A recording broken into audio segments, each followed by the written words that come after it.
So you turn it on. You want to make sure this is locked. So you turn it to the left. Then you get all your options. I guess it's a smoothie, so I just either you press start or you can do IG manual and then press start.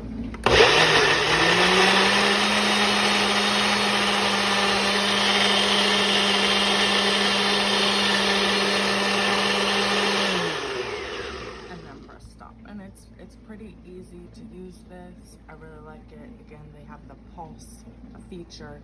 8 is the highest I think it can go. If you go, I don't know how to go back up, but there's a dial. You can go 1, 2, 3, whatever you want. Yeah, I think when they do the IQ manual, you can't change it, but I think it does a great job.